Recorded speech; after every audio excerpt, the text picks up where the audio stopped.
اعوذ باللہ من الشیطان الرجیم بسم اللہ الرحمن الرحیم الف لام میم ذالک الکتاب لا ریب فیہ صدق اللہ العظیم۔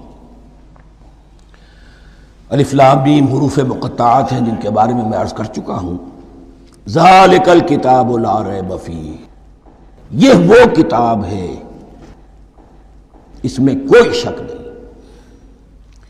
الکتاب اس لیے کہا گیا ہے کہ قرآن مجید کی پیشین گوئیاں اور خوشخبریاں سابقہ کتابوں میں موجود تھیں، اور چونکہ اس سورہ مبارکہ میں اصل خطاب کا رخ جو ہے وہ ہے سابقہ امت مسلمہ کی طرف، تو ذالک کتاب نہیں کہا گیا، ذالک کتاب لا ریب فیہ نہیں، ذالک الکتاب یہ وہ کتاب ہے، کتاب موعود ہے جس کی پیشین گوئیاں تورات اور انجیل میں موجود تھیں۔ لا ریب فیہ، اس میں کوئی شک نہیں۔ حرف اورا ریب نئے، تبدیل نئے، یہی الفاظ آئے ہیں سورہ سجدہ کے شروع میں بھی، الف لام میم تنزیل الکتاب لا ریب فیہ رب العالمین، لا ریب فیہ من رب العالمین، فیہ ھدی للمتقین۔ فیہ دونوں طرف مل سکتا ہے، لا ریب فیہ اسے معانقہ کہتے ہیں، لا ریب فیہ پڑھیں گے تو ہدن سے شروع کر دیں گے، لا ریب پر ختم کر دیں گے تو فیہ ہدن للمتقین، یہ دونوں معنی درست ہوں گے۔ ہدن للمتقین یہ ہدایت ہے، رہنمائی ہے اہل تقویٰ میں جو بچنا چاہیں۔ تقویٰ کا اصل مفہوم سمجھ لیجئے، وقا یقی کسی کو بچانا، تقویٰ خود بچنا۔ جن لوگوں کے اندر فطرت سلیمہ ہوتی ہے ان میں اخلاقی حس موجود ہوتی ہے، وہ بری چیز سے بچنا چاہتے ہیں، بھلی کو حاصل کرنا چاہتے ہیں، وہ لوگ ہیں کہ جو گویا کہ اس قرآن کا اصل مخاطب ہے، وہی اس سے استفادہ کر سکیں گے۔ الذین یؤمنون بالغیب، اب ان کے کچھ اوصاف، یہ اصل میں بہت زیادہ واضح ہوتا ہے تعویل خاص کے اعتبار سے کہ دیکھ لو درخت کو اپنے پھل سے پہچانتے ہیں، اس قرآن کے پھل موجود ہیں نا، یہ ابو بکر اور عمر اور عثمان اور علی کون ہیں؟ یہ جو مہاجرین آئے ہیں چل کر، مدینے والوں دیکھو یہ کون ہیں، ان کی شخصیتیں کیا ہیں، ان کا کردار کیا ہے، ان کے اوصاف کیا ہے، یہ کس درخت کے پھل ہیں؟ یہ اس بینہ کے پھل ہیں، یہ اس ذکرہ کے پھل ہیں۔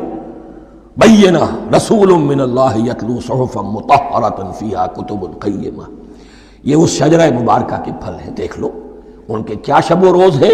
الذین یؤمنون بالغیب، جو غیب پر ایمان رکھتے ہیں۔ تعویل عام کے اعتبار سے اس کا بہت اہم مفہوم ہوگا، جو یہ طے کر لے کہ سوائے مادے کی دنیا کے مجھے اس سے آگے جانا ہی نہیں، unless I can verify۔ آپ کو معلوم ہے کہ میٹیریل جو حقائق ہے وہ تو آپ ویریفائی کر سکتے ہیں، آنکھ سے دیکھ سکتے ہیں، کان سے سن سکتے ہیں، ویریفائڈ ہے۔ جو یہ سمجھ لے گا کہ اس کے بیونڈ کچھ نہیں ہے، اس کے لیے قرآن میں کوئی ہدایت نہیں۔ ہدایت قرآنی کا نقطہ آغاز یہ ہے کہ انسان یہ سمجھ لے کہ جو اصل حقیقت ہے وہ مستور ہے، نگاہوں سے چھپی ہوئی ہے، سامنے جو کچھ نظر آ رہا ہے۔ ایک انگلستان کے بہت بڑے فلسفی کی کتاب کا عنوان ہے appearance and reality, reality and appearance, Bradley کی کتاب۔ اپیئرنس جو کچھ نظر آ رہا ہے یہ حقیقت نہیں، حقیقت اس کے پیچھے ہے۔ اور کنفیوشس کا ایک جملہ ہے جو بہت بڑا حکیم اور فلسفی تھا، چین کا بہت بڑا حکیم اور فلسفی، اور ہو سکتا ہے کہ نبی ہو، واللہ عالم، ہم کہہ نہیں سکتے۔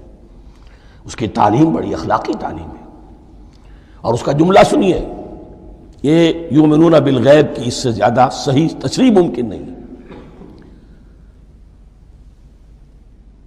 There are certain things, there's nothing more real than what cannot be seen, and there's nothing more certain than what cannot be heard۔ وہ حقائق جو آنکھوں سے نہیں دیکھے جا سکتے اور کانوں سے نہیں سنے جا سکتے، ان سے زیادہ یقینی اور واقعی حقائق اور کوئی نہیں۔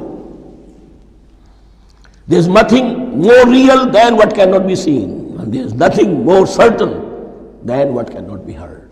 الذین یؤمنون بالغیب، وَيُقِيمُونَ الصَّلَاةَ، نماز قائم کرتے ہیں، وَمِمَّا رَزَقْنَاهُمْ يُنْفِقُونَ، اور جو کچھ ہم نے انہیں دیا ہے اس میں سے خرچ کرتے ہیں، خیر میں، بھلائی میں، نیکی میں، ابنائے نو کی حاجات کو رفع کرنے میں، لوگوں کی تکلیفیں دور کرنے میں، خود اللہ کے لیے، اللہ کی رضا جوئی کے لیے، اللہ کو قرض حسنہ دیتے ہوئے